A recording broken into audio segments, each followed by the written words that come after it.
और आज का जो वीडियो है वो बहुत इंटरेस्टिंग होने वाला है क्योंकि वो है हिंदी के बारे में। सबसे मुश्किल लैंग्वेज जो बच्चों को लगती है और जो मुझे अभी तक लगती है।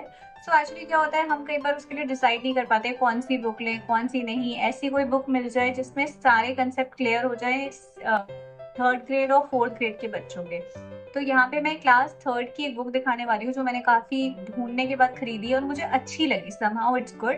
मतलब उसमें जो बेसिक टीचर पढ़ाता है वो सारे कंसेप्ट, जैसे अगर आप चैप्टर वाइज पढ़ाओगे तो एक चैप्टर में सारे कंसेप्ट कवर हो जाएंगे। बट इससे पहले आप मेरे चैनल को please subscribe, like and share because I am coming after a long time. तो इसलिए जो भी है मॉमीज डैडीज जो भी पहले चैनल को देखते थे अपने बच्चों के लिए, please come back to our channel. अब वीडियोस रेगुलर रहेंगी, शॉर्ट्स भी आएंगे वीडियोस के और कुछ फन ब्लॉग्स भी रहेंगे हमारे। इस बार सिर्फ स्टडी से रिलेटेड नहीं होगा, कुछ फन ब्लॉग्स भी रहेंगे। और साथ ही साथ समर्थ का भी चैनल है, समर्थ द जीनियस, वो मेरे अंडर ही है बट उसमें सारा बच्चों से रिलेटेड फन ब्लॉग्स होते हैं, बहुत अच्छे।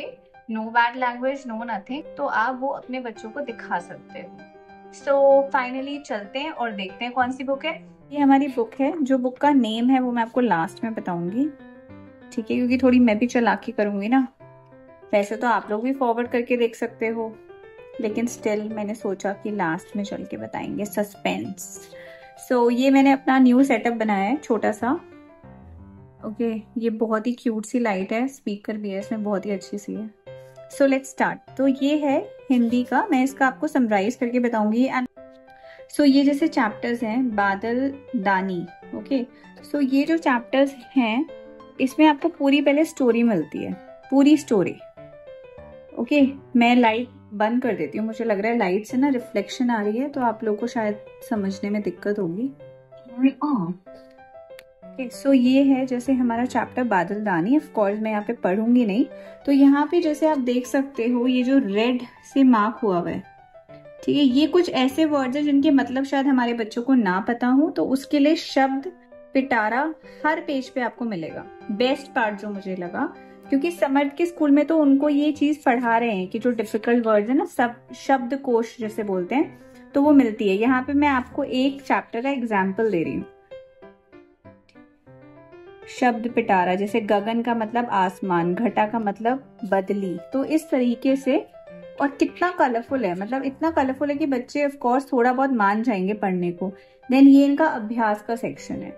अब हम नेक्स्ट पे आ जाते हैं। देखो कितना बड़ा अभ्यास का सेक्शन है, एक कहानी का। उसके बाद जैसे ये वाला है, ढमक ढमक की चाल, इसमें बातों बातों में। उसके बाद ये हमारी कहानी शुरू हो गई। मतलब जो सबसे बेस्ट पार्ट है वो तो ये है कि ये बहुत ही कलरफुल बुक है, तो बच्चों को मन करेगा पढ़ने का। दूसरा, हमें यहाँ पे शब्द पिटारा अपने आप मिल जाता है, बुजुर्ग बूढ़े, और इसमें रेड मार्किंग भी है ताकि आप बाद में बच्चों से पूछ भी सकते हो कि कौन कौन से शब्द ऐसे हैं। कहानी के साथ साथ भी आप उनको रेड मार्किंग है तो नीचे देख के कहानी बता सकते हो, शब्द का अर्थ बता सकते हो। ये हो गया कहानी। उसके बाद हम आ जाते हैं, यार आज ना मेरा थोड़ा स्टैंड वर्क नहीं कर रहा है कैमरा का, तो मैंने मोबाइल पकड़ के मैं वीडियो बना रही हूँ, तो थोड़ा सा आप लोग सपोर्ट करना। अगर कुछ थोड़ा डिस्टरबेंस या लगे कैमरा हिल रहा है तो नेक्स्ट टाइम ऐसा नहीं होगा। फिर हम अभ्यास पे आ जाते हैं। अब जो इनका अभ्यास है वो भी मुझे बहुत अच्छा लगा। जैसे पहले में क्या है, नीचे दिए गए प्रश्नों के उत्तर दीजिए। चिंकी किसका नाम था, मतलब बहुत बेसिक क्वेश्चन से इन लोगों ने शुरू करा है। इनके जो प्रश्न का तरीका है उसका भी एक कंसेप्ट है। जैसे इन्होंने बहुत बेसिक प्रश्न से पहले शुरू करा कि बच्चे को कहानी में जो मेन करेक्टर्स होते हैं वो समझ आए नहीं आए। जैसे चिंकी किसका नाम था, तो लोमड़ी का नाम था। बंदर क्या कर रहे थे, इससे आपको ये पता चल जाएगा कि बच्चे को बेसिक चीजें समझ आ गई या नहीं समझ आई। ऊपर इन्होंने कुछ जो मुश्किल वर्ड्स हैं उनके पहले उच्चारण के लिए भी बोला है, अगर आप ऊपर देख रहे होंगे, बिगाड़, मर्जी, फुटबॉल। उसके बाद यहाँ पे है लेखनी। अब इसमें क्या है, फिल इन द ब्लैंक्स हैं। इससे हमें ये पता चलेगा कि बच्चे ने कहानी को कितने ध्यान से सुना। जो उसके डायलॉग्स हैं वो उसमें बीच में आपको शब्द एग्जैक्ट वही भरना है जो पीछे कहानी में था। उससे बच्चे दोबारा कहानी में जाकर उसको रिवाइज भी कर सकते हैं। अब यहाँ है सही गलत, फिर से कि बच्चे ने कितने ध्यान से सुना, लिसनिंग, राइटिंग, इसमें सब आ जाएगा। फिर अब ये है किसने किससे कहा और क्यों कहा, ताकि हमें ये समझ आए कि पता चले कि बच्चे को जो लॉजिकल स्किल होता है कि रीजनिंग की वजह उसको समझ आई या नहीं आई, कि ये बात कही किसने कही, किससे कही और क्यों कही। और इसमें यहाँ बच्चा लिख भी सकता है, यहाँ भी सेक्शन है, यहाँ पे भी लिख सकता है। आपको ज्यादा कॉपी की भी बहुत ज्यादा जरूरत नहीं पड़ेगी। उसके बाद है एक शब्द में उत्तर दीजिए। फिर से वही आ गया, जैसे इसमें भालू जो है ये समर कहानी पढ़ चुका है, तो भालू किसका नाम था, वो क्यों नाराज था लोमड़ी से, इस तरीके के प्रश्न है। मतलब एक वाक्य में मैक्स वो खत्म हो जाता है प्रश्न का उत्तर। बुजुर्गों की बात मानने से क्या होता है, यहाँ पे सारा मॉरल ऑफ द स्टोरी आ गया।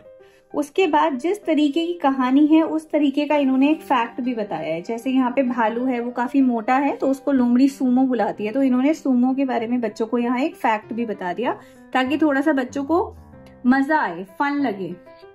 उसके बाद है भाषा और व्याकरण। अब हमारी चैप्टर में भाषा और व्याकरण भी आ गई। आप देखो पर्यायवाची आ गए।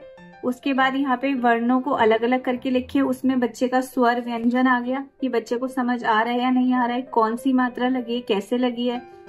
उसके बाद हर शब्द 4 शब्द इन्होंने दिए जिनसे बच्चे को वाक्य बनाना है। मतलब इसमें कोई चीज इन्होंने छोड़ी ही नहीं है। अगर आपने बच्चे को एक चैप्टर करा दिया तो आप समझ लो कि आपने उसको एक बार समराइज करके सारी चीजें रिवाइज करा दी एक 3rd ग्रेड के बच्चे को। इन विराम चिन्हों के नाम याद कीजिए।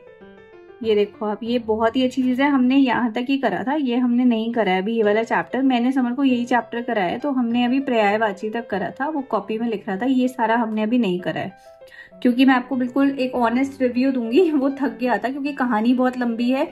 तो हो सकता है बच्चे एक बार में ना करे, 2 बार में करे, क्योंकि अभ्यास में बहुत चीजें हैं और हम उनको आराम आराम से कराएं, वो ज्यादा अच्छा है। उसके बाद आप इनका सही स्थान का प्रयोग कीजिए। जैसे इन्होंने आपको 2-3 तरीके के विराम चिन्ह बताए और फिर हमें 2 वाक्य दिए हैं जिसमें बच्चे को उनका प्रयोग करना है। इन चित्रों में कौन सा काम किया जा रहा है उसका नाम लिखिए। अब यहाँ पे चित्र वाला जो होता है ना, बच्चों को 3rd ग्रेड में पढ़ाते हैं कि चित्र देखकर बताइए, तो उसमें वो चीज भी आ गई, पर्यायवाची आ गए, वाक्य आ गए, स्वर व्यंजन की प्रैक्टिस आ गई, प्रश्न उत्तर आ गए, मॉरल ऑफ द स्टोरी आ गया। और अभी ये खत्म नहीं हुआ है, बाल चौपाल। ये क्या है, ये अब फन एक्टिविटी है। जैसे बच्चों ने पूरा चैप्टर कर लिया एज अ रिवॉर्ड ताकि उन्हें मजा आए। गपशप, नीचे दी गई पंक्तियों के भाव पर चर्चा कीजिए। बात बड़ों की गर मानी तो आगे बढ़ना सीखोगे, हिम्मत ना हारी गर दुख में हर संकट से जीतोगे।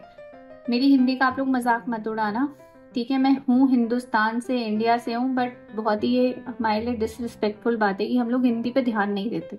आई वुड एक्सेप्ट दिस, इसीलिए हम लोग को इतना टाइम लगता है हिंदी को पढ़ने में।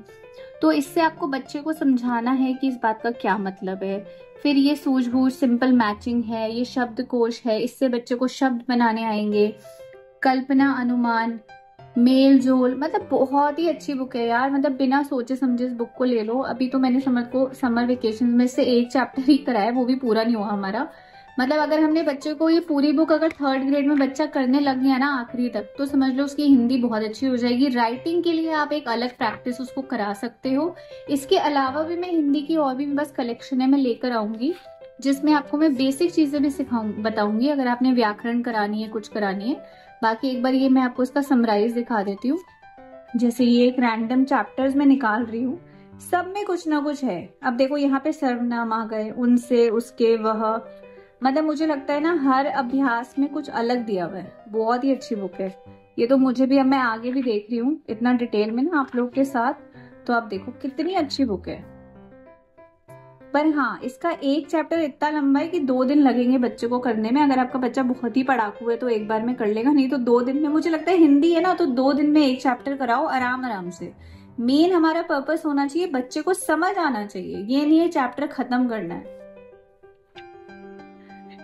देखो आप कितनी प्यारी बुक है, मतलब बहुत ही अट्रैक्टिव बुक है। क्योंकि हिंदी में ना बच्चों को जब तक मजा नहीं आएगा ना, वो नहीं करेंगे।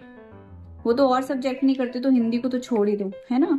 अब हम इस बुक का क्या नाम है वो आपको दिखा देते हैं। तो इस बुक का नाम है उन्मेष। ये एक आपको, मैं गुड़गांव में रहती हूँ तो मैंने तो यहाँ पे बुक स्टोर से खरीदा था। अगर किसी को जानना है कौन सा बुक स्टोर जो गुड़गांव में रहते हैं या दिल्ली में रहते हैं और आपको ऑनलाइन नहीं मिल रही है, पहले तो ऑनलाइन देख लेना, नहीं मिलती है तो आप मुझे कमेंट सेक्शन में मैसेज ड्रॉप कर देना, मैं आपको बुक स्टोर का नाम शेयर कर दूंगी। ये उनका मतलब लिंक अगर कोई ऑनलाइन होगा मैं उनसे पूरा इंक्वायर करके आपको मेंशन कर दूंगी, ठीक है। उन्मेष 3rd ग्रेड लिखा हुआ है। सी अब इसका प्राइस देख लेते हैं क्योंकि मुझे इतना याद नहीं है प्राइस। Just of 310 rupees. 310 में ना ये मतलब जीतने वाली डील है। इतनी अच्छी बुक है ना 310 रुपए में। मुझे नहीं लगता अगर हम अमेजोन पे, क्योंकि पता है मैंने ना अमेजोन से बहुत बुक्स मंगाई है समर के लिए और मुझे ना हमेशा ये लगा कि वो चीज नहीं आ पाती। जी गाइस, मैंने ना समर के लिए ना अमेजोन से बहुत बुक्स मंगाई हैं, लेकिन इस बार मैं खुद बुक स्टोर पे जाकर बुक्स लेकर आई थी, क्योंकि अमेजोन से बुक्स अच्छी आती हैं या तो आपको बिल्कुल जैसे मैंने अभी आपको बता दिया, बुक के अंदर क्या है तो आप मंगवा लो ब्लाइंडली, ठीक है। लेकिन कई बार जैसे मैंने कुछ मंगवाया, 1-2 पेजेस में देख लिए, बट जब आई तो मुझे लगा नहीं है मेरा पर्पस मेरे बच्चे का सॉल्व नहीं कर रही, क्योंकि हर बच्चे को क्या प्रैक्टिस करना है क्या नहीं करना है वो सब अलग चीज है। तो अमेजोन पे ना हम इतना सर्च नहीं कर पाते, इसलिए आप लोग की भी थोड़ी सी हेल्प करने के लिए मैं ये वीडियो कंटेंट अब ला रही हूँ। बिल्कुल रेगुलर रहेगा, हिंदी, मैथ्स, इंग्लिश, ईवीएस में कोशिश करूंगी प्लेलिस्ट बनाऊं अलग अलग, और उसमें ताकि आप जाकर पर्टिकुलर कलेक्शन देख पाओ। मैं ज्यादातर सेकेंड ग्रेड, थर्ड ग्रेड का कलेक्शन शेयर करूंगी। अगर कोई ऐसी मदर्स हैं जो नर्सरी पहले का कलेक्शन देखना चाहती हैं तो मैं कोशिश करूंगी, मेरे पास समर्थ का वो वाला कलेक्शन होगा वो भी मैं आपको दिखा दूंगी। लेकिन आप लोग को कमेंट्स करके मुझे थोड़ा हेल्प करना पड़ेगा कि what you guys want to see in the academic, आपको क्या चीजें देखनी है, कि क्या मतलब हिंदी का, इंग्लिश का, या कोई रैंडम आर्ट एंड क्राफ्ट, थोड़ा सा I need your feedback. So that's it for today and subscribe, share and like, okay. और कोई अगर कुछ आपको कमी लगी हो तो please do share me and do comment me, और समर्थ का चैनल जरूर शेयर कर लेना। Okay, bye.